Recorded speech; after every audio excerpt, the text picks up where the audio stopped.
Joining us right now, Texas Representative Matt Schaefer, who is the author of what is now, you'll see the hashtag HB 1927, and it is the constitutional carry bill, which, and this is what we're going to ask him. It's good to see you. I know that you all were working late last night. You were working really late last night, Representative. We appreciate you being with us today. But correct me if I'm wrong on this. So we had the House version go to the Senate. The Senate added some amendments. They sent that back to the House. The House committee approved it. The House passed it. Now we're just waiting for the Senate to adopt it, and then it heads to Abbott's desk, correct? That's basically right. The Senate did make some changes to the bill, and so we had a conference committee that had to work out the differences. We met, we made some changes. The House, we feel like we got back some of the protections that we wanted in the bill. And last night, the House approved those changes, and tonight, the Senate will approve those changes over there, and then it heads to the governor's desk. So we are very close to Texas becoming the 21st constitutional carry state. That's great news, and we are very excited about that. And major kudos to you for authoring this bill and the others who are sponsoring it and who were there behind the scenes as well. You've been pushing this on behalf of Texans really hard, and we appreciate that. Is there anything? So, I mean, is it going through the Senate now? I mean, that's just a procedural formality. They're adopting it, and then there's nothing at this point. And I'm just because I'm always a Murphy's Law kind of cynic. Yes. There's nothing at this point, right, that could happen. Other than an asteroid coming and like an end of days event, right? That's basically right. There'll be no changes that will be made to the bill tonight by the Senate. It's an up or down vote on the conference committee report, and then it will go straight to the governor. When do you expect Governor Abbott to sign this? He said he would. When do you expect he signs it as soon as possible. I'd love for him to do that sometime this week. I haven't spoken to him about when he will sign it, but he did tell me personally that he will sign it once we send it to his desk. We're all impatient, as you know, Representative. We're all real impatient here. I feel like the little kid in the back seat asking if we're there yet. I mean, we're all. Well, go ahead. It has been since prior to 1871. Yeah. Handguns have been generally prohibited in public in the state of Texas since prior to 1871, which was Reconstruction. In recent years, it was opened up to where you could, an unlicensed person could carry in their vehicle. And then a number of years ago, we had handgun license, which, impacted a small number of Texans. But now, if you are 21 years and older, and you've got a clean record, you are going to be able to carry a handgun concealed or in a holster on your person in any public place where it's not otherwise prohibited. Now, if you're on somebody else's property, their rules. Right. So and we respect businesses will be able to manage that. But if you want to walk down a sidewalk, carry it on your person, you're going for a walk in your neighborhood, those are the types of things that you're going to be able to do. And you're not going to have a permission slip from the state of Texas to exercise your God-given right to self-defense. Right. We're talking with Texas Representative Matt Schaefer. And so two things, because I want to get in, and I got one question as to what concessions were made. But the first question is, because I have my concealed carry permit.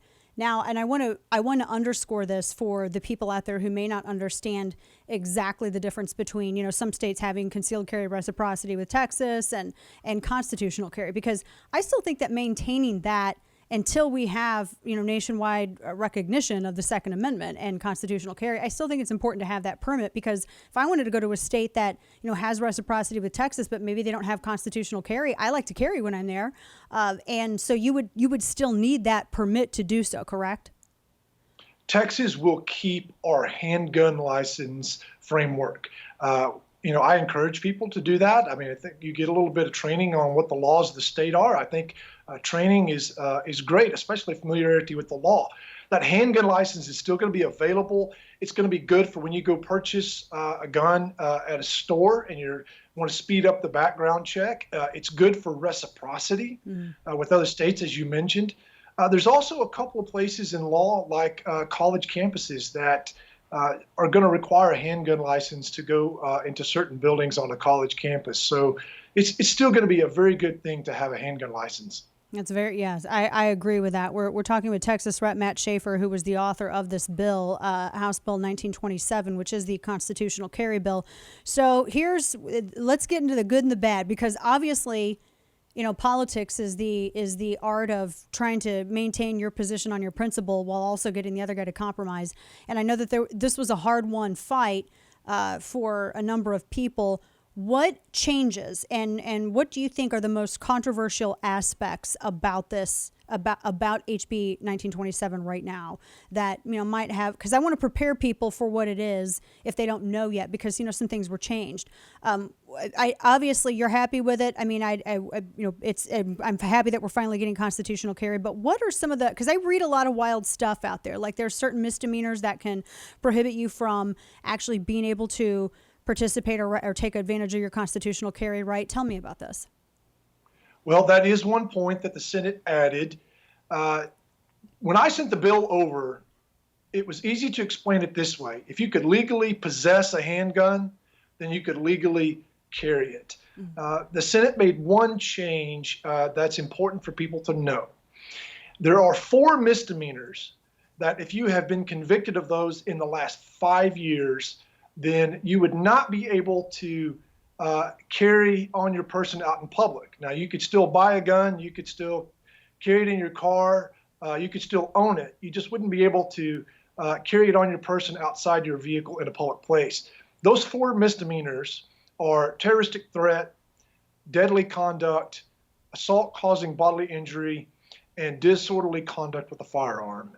And those are all misdemeanors, including some Class B misdemeanors. So those are 4 exceptions. So if you do have a criminal background touching any kind of a misdemeanor involving deadly conduct, terroristic threat, assault, or disorderly conduct, check with your lawyer just to make sure that you don't violate that provision. But for everyone else, you got a clean background, you are going to be able to constitutionally carry in the state of Texas. Mm-hmm. Yes, and that's always been one of the elevating misdemeanor penalties to that of a felony without actually going through that whole process with a felony, and that's always something that people have brought up and have kind of questioned. The training aspect, I've never met a firearm owner who doesn't go out and get training. I mean, these are people who train more than anybody that I've ever seen to acquire a skill set so that they never hope to use. They hope to never use. I've never seen anything like it. We do the same thing, although now maybe we're limiting our time at the range just because of the ammo shortage. But I mean, I can't fix that one for you. Yeah, Dana. I know. Come on, Representative. Come on, make that happen. You got finally constitutional carry in Texas. Give us some ammo for the love. Maybe a tax break on it. But because that's one of the criticisms that I always hear from people. Everyone's like, "Oh my gosh, the training." I don't think that those individuals who are against it realize the legal responsibility that it's a very sobering thing that people are putting up on their shoulders when they are lawfully carrying a firearm, because you do something bad and, well, first off, as I understand it, Texas will put your name out there on their Webernets, on their websites. If you're a concealed carry permit holder and you break the law, as what I understand, your name's published, so they name and shame you. But that people realize how heavy that responsibility is, which is why they take they'll take courses on law, firearm law in Texas, and, just federal firearm law, et cetera, et cetera. And really, I mean, you don't hear about the blood in the streets and all of that with all the other 20 states that have passed constitutional carry. So why would Texas be any different? Dana, the greater area of Phoenix, Arizona has 5 million people, and they've had this freedom for 10 years. And you haven't seen the blood in the streets.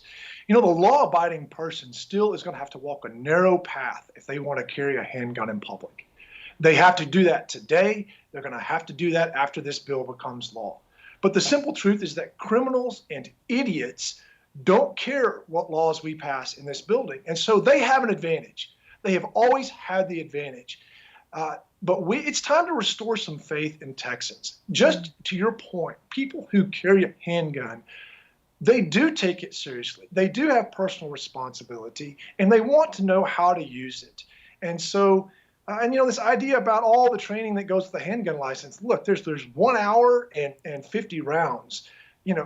I'm not going to tell you that shooting 50 rounds one time is the difference between you and an irresponsible person with a handgun.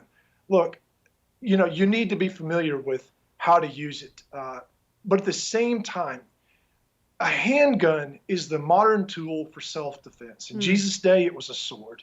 Today, it's a handgun. And the Second Amendment says it is a right to keep and to bear arms. What good is that right if you can't bear it, particularly in a time and a place where you need it? Exactly. Amen to that. And that looks like a definition that the Supreme Court's going to be taking up with one of the cases that it looks like they're going to be hearing. But you make a great point, and it's never the people. It's not the negligence cases that are driving the crime rate. I mean, we see it from FBI uniform crime reports. I mean, it's the repeat offenders, it's the recidivism. Texas Representative Matt Schaefer, God bless you for finally dragging this across the threshold after all this time. God bless Texas.